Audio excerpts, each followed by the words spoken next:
Hello everyone. My name is Vishesh Shekhar and you are welcome back to my channel Verbal Victory. And today's topic of discussion is what exactly has worked for both of these teams, Royal Challengers Bangalore and Gujarat Titans. Two different teams, two different philosophies और दोनों की जो destination है वो पहले थी क्वालिफायर्स और अब है उनकी IPL ट्रॉफी, राइट?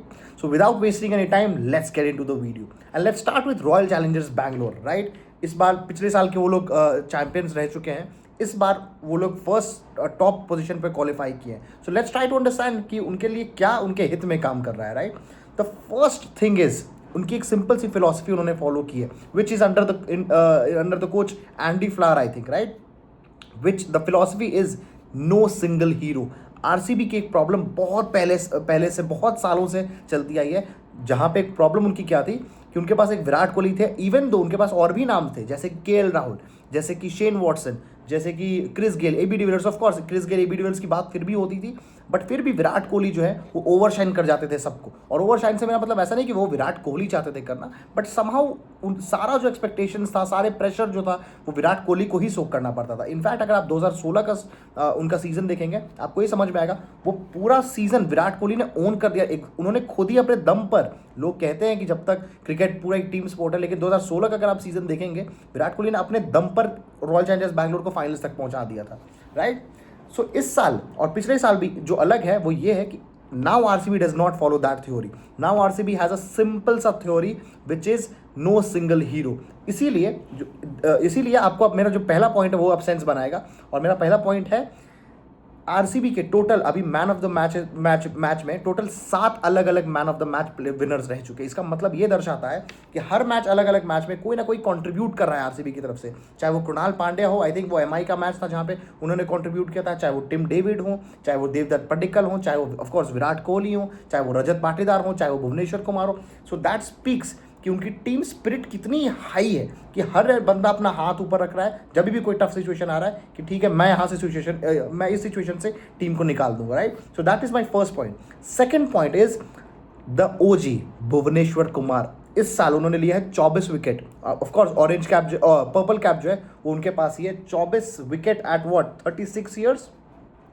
और उनका आई थिंक इकोनॉमी है, it is just above 8. I think 8.07 is what is his current economy is. So अगर आपका एक बॉलर अगर ऐसा कोई परफॉर्मेंस दे देगा and with the combination of Hazlewood, तो ऑफकोर्स आपकी बॉलिंग काफ़ी ज़्यादा डेडली हो जाएगी. इवन दो आपको ये भी पता है कि हेजलवुड का बेस्ट परफॉर्मेंस अभी इस साल एटलीस्ट अभी तक वो नहीं आया है. हु नोज क्या वो क्वालिफायर मैचेस में हो सकता है 1-2 मैच हेजलवुड खुद ही अपने दम पर जिता दे, right? So that is about my second point. My third point is Krunal Pandya. Now this is one point जो मैं काफ़ी सालों से अपने दोस्तों में भी, अपने कलीग्स को मैं बताते आया हूँ.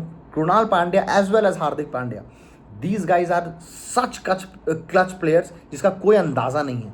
इनको अगर कोई भी कठिनाई मिलती है, इनको समहाउ वो आता है कि कैसे उस कठिनाई से निकाल देना है. So more often than not you will see कि अगर कृणाल पांड्या को ट्रस्ट किया जा रहा है किसी भी रिस्पॉन्सिबिलिटी के साथ, वो रिस्पॉन्सिबिलिटी पे खड़े होते हैं. और एक मैंने वियर्ड चीज़ नोटिस किया है, समहाउ कृणाल पांड्या खुद का एक तरीका फिगर आउट कर लेते हैं. जहाँ पे बॉलर्स को पिटाई लगेगी वो बाउंसर्स करने स्टार्ट कर देंगे, वो अपना पेस बढ़ा देंगे, वो वेरिएशन कर देंगे.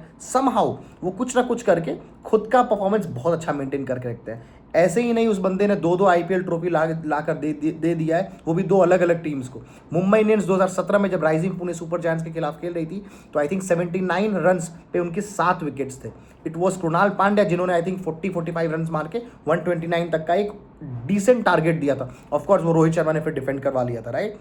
एंड अगेन लास्ट ईयर भी जब IPL हुआ था, Krunal Pandya was the man of the match in the last year's IPL final as well, right? So that speaks about volumes कि कृणाल पांड्या इज कैसे टाइप के प्लेयर है, कितने क्लच प्लेयर है, right? So I think Krunal Pandya जिस भी टीम में रहेंगे, आई एम 100% श्योर कि he will be a performer. वो ही इज़ नॉट, मैंने उनको कभी भी आउट ऑफ रिदम नहीं देखा है बहुत लंबे दौर के लिए, right? So that is my third point.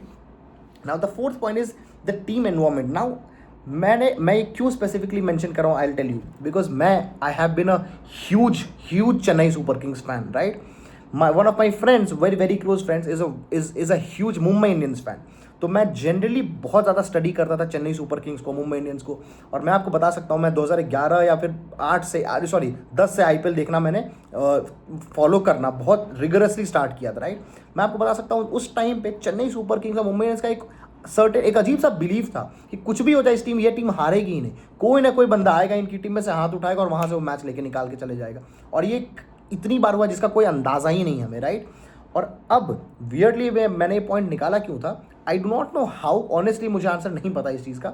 But royal challengers Bangalore की टीम में वो एग्जैक्ट झलक अब मुझे दिखती है, खास करके तब जब अब वो सेम झलक चेन्नई सुपर किंग्स और मुंबई इंडियंस में नहीं है। हम लोग उम्मीद करते हैं कि नहीं नहीं कुछ तो हो जाएगा, रोहित शर्मा कर देगा, ऋतुराज कर देगा, बट वो मिसिंग वो दिखता है हमें, राइट।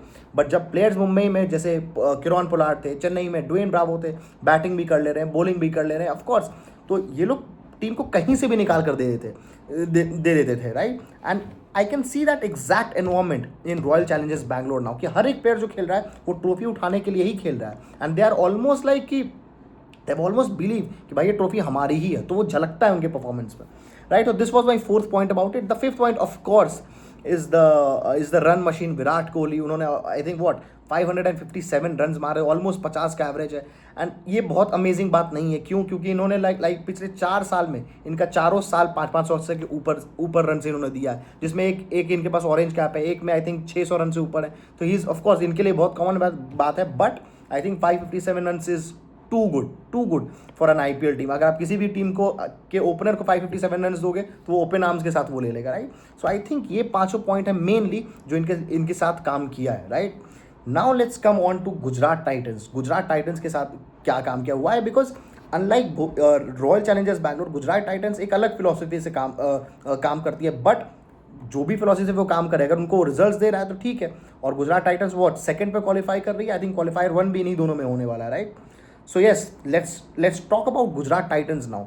गुजरात टाइटंस की फिलॉसफी बहुत सिंपल है, it is devastating execution, simple as that. उन्होंने एक प्लान ऑफ एक्शन बनाया कि हमारी स्ट्रैटेजी ये है, हमें फील्ड पे उतरना है और एग्जैक्ट हम लोग मेक श्योर करेंगे, at least the senior players will make sure कि उस प्लान ऑफ एक्शन से हम लोग कुछ इधर उधर भटके नहीं। और अगर हो भी, जो दूसरा सीनियर प्लेयर है वो अपने प्लान ऑफ एक्शन को मेंटेन किए रहे, जो भी एक्शन था, जो भी स्ट्रैटेजी था उसको मेंटेन किए रहे और वो वहाँ से आगे लेकर जाए, राइट।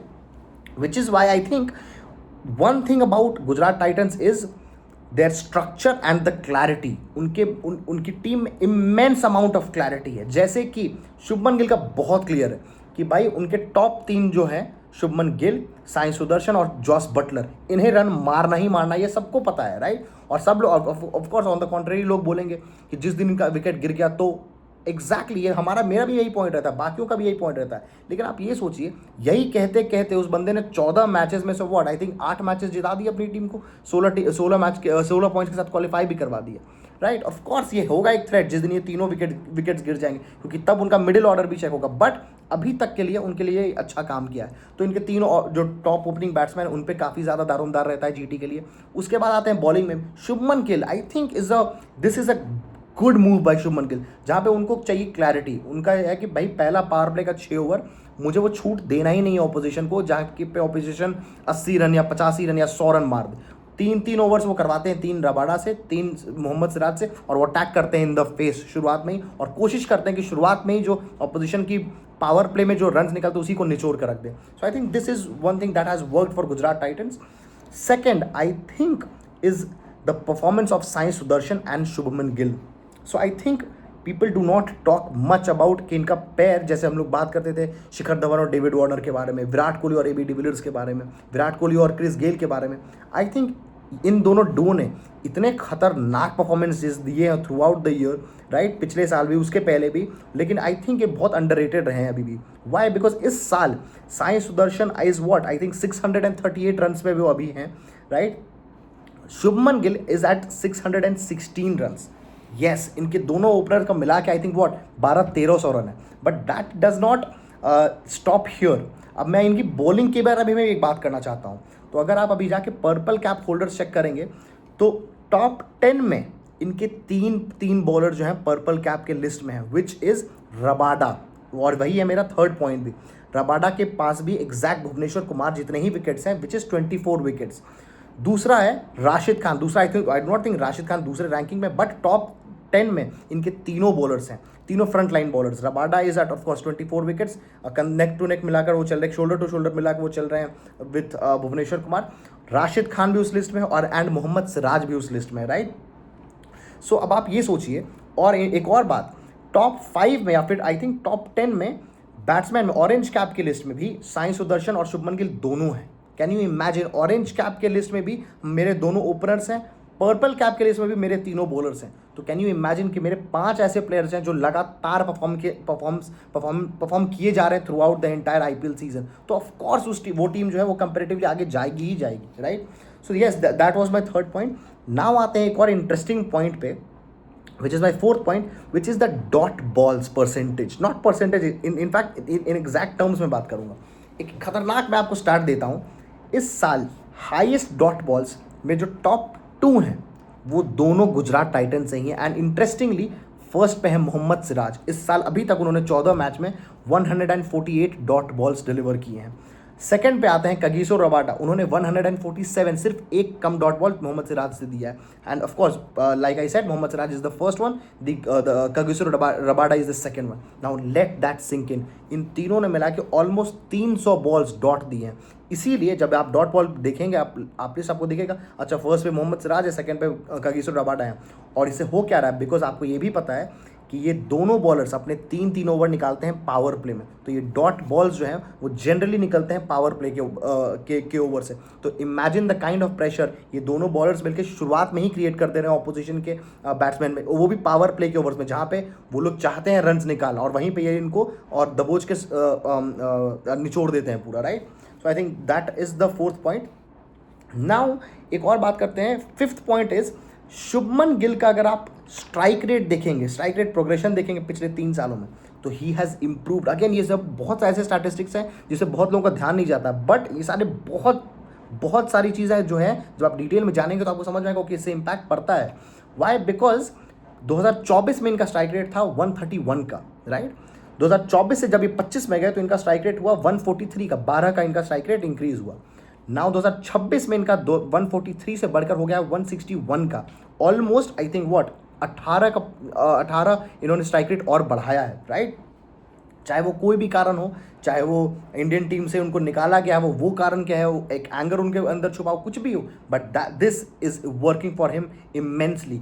वाई? बिकॉज जब शुभमन गिल अटैकिंग जोन में खेलते हैं तो that also allows Sai Sudharsan to take the back seat, और वो शुरुआत में एक एंकर जैसा रोल प्ले कर सकते हैं ताकि वो बाकी बाद में चलकर एक्सेलरेट कर पाए। ऑल्दो अब एक ये भी इंटरेस्टिंग फैक्ट है कि साई सुदर्शन की भी जो स्ट्राइक रेट है, क्योंकि वो लास्ट में रिकवर कर लेते हैं, वो बहुत पीछे नहीं है शुभमन गिल के। Shubman Gill is at 161.17 I think, and Sai Sudharsan is at 157 की स्ट्राइक रेट। नाउ इमेजिन 157 का strike rate and the total number of run is what 638। Shubman Gill का 616 run and at the strike rate of what 161.17। Yes, which is why आपको ये जो results दिख रहा है Gujarat Titans को जो टॉप 2 में पहुंची हुई है, वो इन्हीं वजह से पहुंची हुई है। And the last point for Gujarat titans, एक और पॉइंट है जो अगेन बहुत ज़्यादा लोग नोटिस नहीं कर रहे हैं, but I tell you, Shubman Gill ने एक ऐसी चीज़ की है जो पहले MS धोनी और रोहित शर्मा करते थे। इनका फंडा क्या था? सिंपल सा बात बोलता है, लोग आज भी बोला जाता है कि अगर आपको IPL में आगे तक टॉप 4 तक पहुंचना है, बहुत लोग धोनी से भी पूछते थे कि आप ऐसा क्या करते हैं कि आप हर बार टॉप 4 में पहुंच जाते हैं, and to which he jokingly said कि अगर मैं बता दूंगा तो मुझे कोई लेगा ही नहीं। But any which way, so let's try to find the answer. So what they understood was total 14 matches हो रहे हैं IPL में, राइट। 7 हैं घर पे, 7 हैं बाहर। अगर मैं बाहर को अभी थोड़ा सा साइड रखूँ, मैं सिर्फ अपना घर पे अगर मैं अपने आप को मास्टर कर लूँ, क्यों? क्योंकि ऑफकोर्स मैं पहले से वहाँ पे कोचिंग कर रहा हूँ, पहले हमारी टीम आके कैंप्स लगा रही है, हम जानते हैं वहाँ के पिचेस को, हम बता सकते हैं कि पिच कैसा बना है कैसा नहीं बना है, राइट। तो अगर मैं सिर्फ अपने घर को पहले एक फोर्ट जैसा बना लूँ जो टफ टू ब्रेक है, तो मैं उम्मीद कर सकता हूँ कि अगर मेरे घर के 7 मैचेस में लेट्स से मैं 6 जीत जाऊँ, ऑफकोर्स वो ऑप्टिमिस्टिक नंबर है, लेकिन कोई भी यही उम्मीद करेगा कि घर में से मैं 7 में से 6 जीत जाऊँ, और उम्मीद नहीं करेगा। आप अगर आप पहले के मैचेस जाकर देखेंगे आपको दिखेगा वानखेड़े में मुंबई इंडियंस का रिकॉर्ड ऐसा ही था।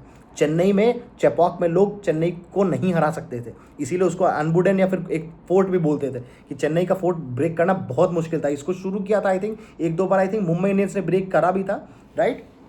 खैर अब तो एक वो मजाक ही बन गया। So yes, this is something Shubman Gill has mastered. उन्होंने क्या किया, ही अंडरस्टूड कि 7 मैचेस ऑफ कोर्स, और मैं anyway to complete my point, वो मेरा पॉइंट ये था कि अगर 7 में से 6 मैच जीत जाता हूँ अपने घर पे तो मेरे हो जाते हैं 12 पॉइंट्स. बाकी लेट्स से अगर और मैं एक हार जाता हूँ इधर, राइट, तो 7 में से मैं जीत चुका हूँ 12 पॉइंट्स. बाकी 7 मैच में अगर मैं 2 भी जीत जाता हूँ तो मेरे को 4 पॉइंट मिलेंगे बाहर दूसरे होम ग्राउंड से. अपने पे मैं अगर 12 भी ले गया तो 12 + 4 16 पे मैं क्वालिफाई तो कर ही जाऊँगा.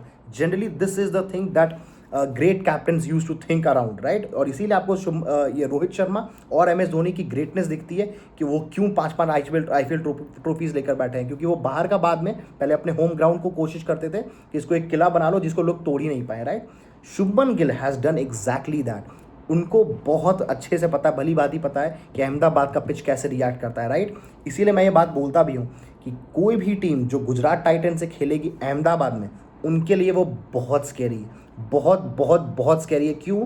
क्योंकि इनके तीनों bowlers Rabada, Mohammed Siraj and Rashid Khan, ये लोग जानते हैं अहमदाबाद का पिच कैसे, मोटेरा स्टेडियम या फिर नरेंद्र मोदी स्टेडियम कैसे बिहेव करता है, राइट. इनके बैट्समैन को पता है कि वो पिच कैसे बिहेव करता है. इनफैक्ट मैं ये बात सोच भी रहा था, if somehow Gujarat titans manage करती है RCB को बीट करना इन क्वालिफायर 1, तो होगा ये कि गुजरात टाइटन्स डायरेक्टली चली जाएगी फाइनल्स में. एंड फाइनल्स आपको पता है कहाँ है, वो है नरेंद्र मोदी स्टेडियम में ही, right, which will be a big problem for anyone who will be facing them in the finals, right. So I think yes, that is about it. I am hoping you would have you would have found some sense in the entire video. I would love to see your opinion as well, and I would be most probably giving a prediction as well for the top 4s और उनमें कौन जा सकती है finals में या फिर कौन जीत सकती है आने वाली वीडियोज़ में. Yes, I hope you like this video. Comment down below what do you think about the entire video. अगर आपके कुछ opinions हैं, if you agree to me or not, you are feel free to comment down below. And yes, I'm guessing you would have liked the video, and I'll see you in the next one.